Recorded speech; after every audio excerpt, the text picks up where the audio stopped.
Well, hey guys, I'm here at the Dollar Tree. It has been a hot minute since we have checked out Dollar Tree skincare. They have gotten in a ton of new stuff. Well, if it isn't a green tea soothing cleansing milk. Green tea has antioxidants that are helpful for cutting down on oxidative stress in the skin. You know, we're all exposed to a lot of pollution these days, which can really take a toll on our skin. Particulate matter can really lead to lipid peroxidation, aggravate acne, underlying skin conditions like eczema. It also has salicylic acid, which is good for exfoliating the pore. It does have fragrance, but otherwise this looks promising here as a mild, perhaps, acne cleanser. Whoa, this is new. Detoxifying facial scrub. Retinol, AHA, and BHA. So retinol in a cleanser, okay, you know, it may be left behind on the skin surface. That's possible. And retinol with long-term consistent use can improve the look of dark spots. Lactobionic acid, that's a polyhydroxy acid, which is really hydrating and helps to very gently exfoliate the skin in a way that is typically well tolerated by people with sensitive skin. But this also has some other exfoliating ingredients. Oh, gluconolactone, that's another polyhydroxy acid. Squalane, an emollient to soften and smooth the skin surface. So lactic acid and glycolic acid are alpha hydroxy acids. They'll exfoliate, but they also help improve moisture content. Willow bark extract is anti-inflammatory. And then, of course, salicylic acid gets down in the pore to exfoliate it. This has ceramides, which are lipids found in your skin barrier. And with dry skin conditions, they can kind of be lacking. And so applying them topically can help. And also may help offset some of the drying effects that come along with cleansing. This actually looks promising. Global Beauty Care also has a gel to foam, hydrating, foaming facial cleanser with squalane and ceramides. Okay, I need to read the ingredients, but it's kind of the similar storyline to the Rock gel to foam cleanser I rather enjoy. The glycolic and lactic acid, again, that's really good for hydrating the skin and gently exfoliating. Also has ceramides, again. It does have fragrance, but this looks like a decent option as well. So we have this one with retinol and this one without retinol. This is new, the Smooth and Lift Collagen Facial Serum. So collagen in skincare products, I see a lot of people saying like, do away with collagen in skincare products because it's not doing anything. Well, it is a humectant. It doesn't help improve moisture retention. Palmitoyl tripeptide 5, hyaluronic acid, oligopeptide 1, acetylhexapeptide 8. So peptides can improve moisture content. Acetylhexapeptide 8, I believe, is argireline. That's that peptide that brands like to claim is, you know, like going to get in and act like Botox, which seems a stretch, and the research doesn't really support that, but continues to be hyped as a Botox in a bottle. This actually looks promising. Arginine is a natural moisturizing factor. Hydrolyzed collagen, again, is going to help improve moisture content. These actually look pretty good. The serum does, at least. What's in the cleanser? Smooth and Lift Collagen Facial Cleanser.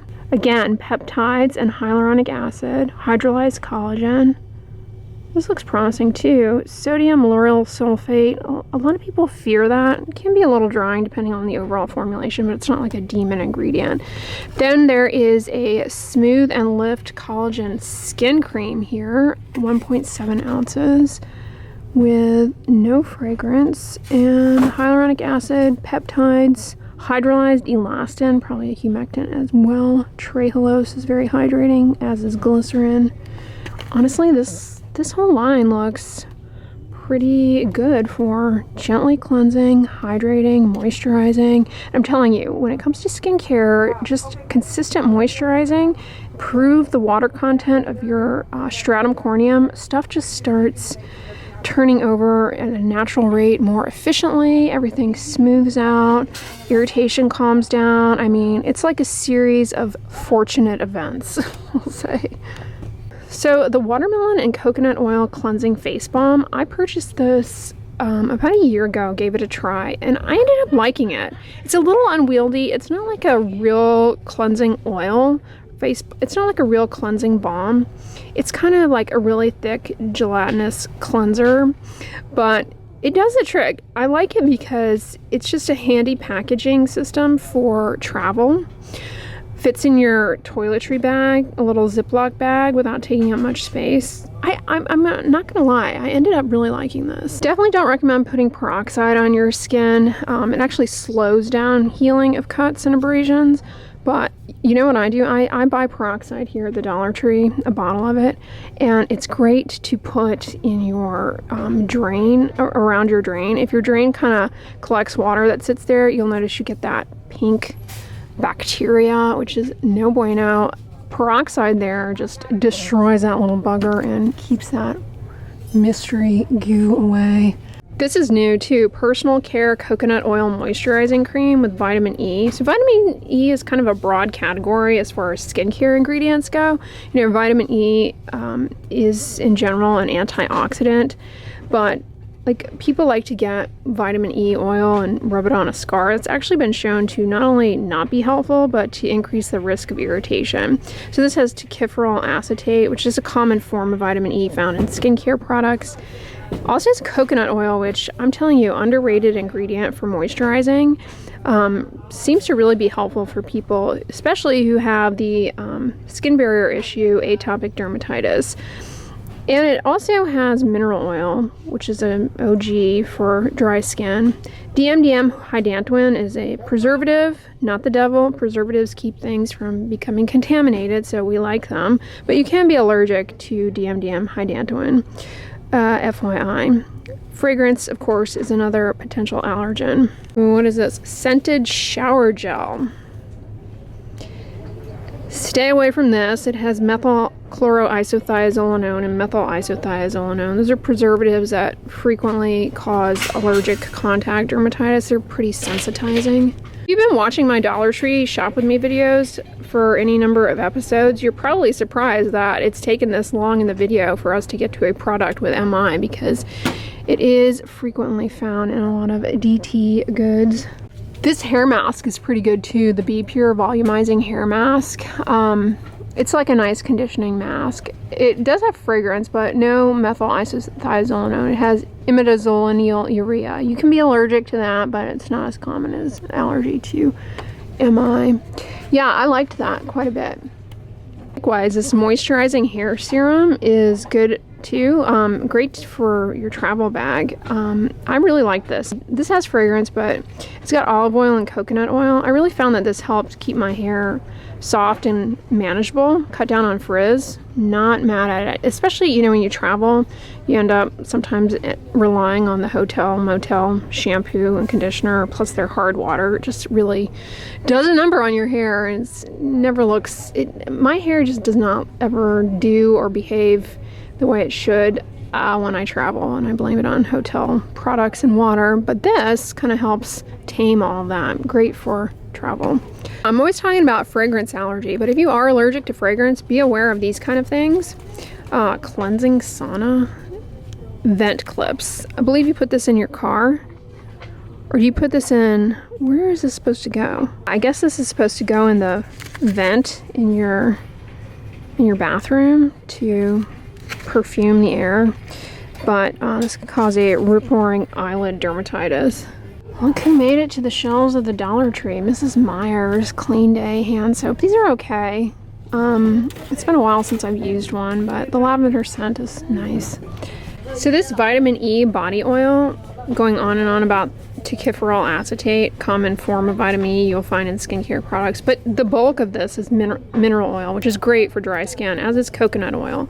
Tocopherol acetate may help with cutting down on oxidative stress. Rare, but all in all, this looks like a decent option for dry, flaky skin. You know, when you have flaky skin, just get a few drops of a little oil like this and massage it in. Helps smooth and soften the skin surface without agitating the skin barrier. See, we also have a coconut body oil made with a natural coconut oil as well as mineral oil. This one has fragrance in it. The Bolero Men's Refresh Beard Serum is still here with blue algae and aloe, both of which are hydrating, but if I remember correctly, this does have fragrance, which can be irritating, especially in facial skin. What goodies do we have in here? A magic towel. Okay. Good for patting away the drips. Here is a Pears glycerin soap. Glycerin soaps are actually pretty nice for cleansing, and this one does have fragrance again, but you know, you're gonna rinse it off, so less likely to be an issue. Sodium lauryl sulfate can be a little drying. Looks like somebody tapped into it, but it is wrapped in plastic in there. What is this?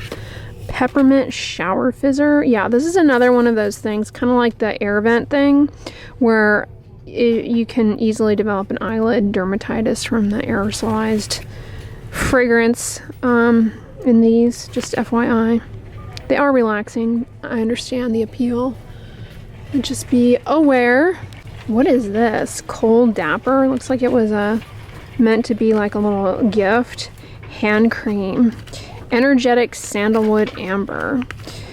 So generally, you know, my advice is to make sure to get in the habit of applying moisturizer to your hands after cleansing, because frequent hand washing especially, which is common this time of year, definitely can take a toll on the skin and lead to dry, cracked hands, and cracks in the fingers and impaired skin barrier from over washing and not moisturizing can actually make your hands, you know, a more favorable environment for infections, not to mention contact dermatitis. So it's just a good habit, but fragrance is something that when you have that impaired barrier, if you're constantly putting fragrance on, it's a greater risk of becoming sensitized and allergic. So fragrance-free hand cream is a better option. But, you know, sometimes people are more motivated to moisturize with fragrance, so it's kind of a pick your battle. Are you going to be more consistent with a scented one? What do we have down here in this basket of goodies? Multivitamin Spa Treatment Mask from Global Beauty Care. I think I've talked about this before. Niacinamide, good for redness, hyperpigmentation, good for the moisture barrier. Propylene glycol is a humectant, but can be irritating depending on the formulation and your individual sensitivity. Ascorbic acid, tocopherol acetate, 2-O-ethyl ascorbic acid, and tocopherol acetate, antioxidants. Allantoin is hydrating, but fragrance, you know, can be irritating, especially under occlusion. These are just kind of fun for amping up hydration, albeit temporarily. So antibacterial hand wipes, they don't remove germs any better than just washing your hands. In fact, they're not a very good idea because benzalkonium chloride, using that increases the risk and the pressures for bacterial resistance. So I suggest avoiding these. Do not waste your money on this unless you have like maybe really, really fine, thin hair, because this like maybe held a third of my hair, and I don't even have like super thick hair. I don't have fine hair, but I don't have like super thick hair either. And it was like very unwieldy. This is new, raw shea butter soap. Shea butter is great, very moisturizing. This actually looks like a good soap option. Oh, it does have fragrance in it. They also have this oatmeal and coconut scented hand soap you could use as a hand soap, I guess. Oats are really good. They're moisturizing, but they also have cleansing abilities, and they kind of help form a little lightweight film on the skin to reduce water loss. So look what I just found, a vitamin C eye cream from Global Beauty Care that's new. Does not appear to have fragrance in it. It has lactic acid, which can be hydrating. It can also smooth dry, rough skin. Niacinamide, again, antioxidant that's good for the skin barrier. It does have rose flower water in it, which people get all excited about, but it can cross-react with fragrance allergies, so just be aware of that. Ascorbic acid is vitamin C, not the most stable ingredient, and getting it into the skin is challenging, but otherwise I don't really see anything wrong with this. What in the 1987 is this? Teen Spirit? I thought this was... Are we having a fever dream here? Aluminum antiperspirant. So aluminum salts and antiperspirants, they work by reducing output of sweat. Works best if you apply this at night when the rate of sweat outflow is lower, so the aluminum salt has a chance to actually get into the sweat gland to work. Fragrance allergy is a common issue with antiperspirants, and then you can have irritation from the aluminum salts. Vitamin C, vitamin E, illuminating body lotion from Be Pure. Ascorbic acid, and tocopherol may help cut down on oxidative stress. This does have fragrance, so be aware of that. If you have atopic dermatitis, this is probably not your best option, because maybe, depending on the consistency, it may be like really kind of watery. And then you have to beware when you have atopic dermatitis, fragrance, you're more likely to develop an allergy to it due to issues with the skin barrier. Check out my recent video on affordable dry skincare products. In the description box, I'll link my racks for affordable dry skincare. Some great options there for moisturizers for atopic dermatitis. Bolero has a watermelon and mint body wash with peppermint extract. Gonna give it a tingle. Watermelon fruit extract's really popular in skincare, probably just mostly water. Argan oil is an emollient. This has cocamidopropylbutane and sodium lauryl sulfate as the surfactants. Fragrance, of course. When you use a body wash, I always point this out, so not to be repetitive, but make sure you don't use too much and that you rinse it all off, because body wash residue getting trapped in the skin folds can really dry out your skin. Here we have from Bolero an after shower whipped body cream. Yeah, when you moisturize, best time to put moisturizer on is after you've gotten out of the shower or tub, because the water content in the stratum corneum is all nice and hydrated. And so you can really seal it in to cut down on dry skin. Aside from the fragrance, this looks promising. Looky here who snuck in a little SPF 30 Banana Boat Sport. This is an organic sunscreen, no cast. And it does have fragrance, but they have an SPF lip balm that's really good. Banana Boat. Yeah, like this Dermasil oil-free night moisturizer. I don't know why they had to use the methyl isothiazolinone. I would not use this because of that, because you're gonna leave it on the skin, so even greater risk of contact dermatitis. Well guys, lots of great skincare finds at the Dollar Tree. Make sure you check out my last Dollar Tree shop with me video. I'm gonna put it on the end slate, but if you guys like this one, give it a thumbs up, share it with your friends, and as always, don't forget, sunscreen and subscribe. I'll talk to you guys tomorrow. Bye.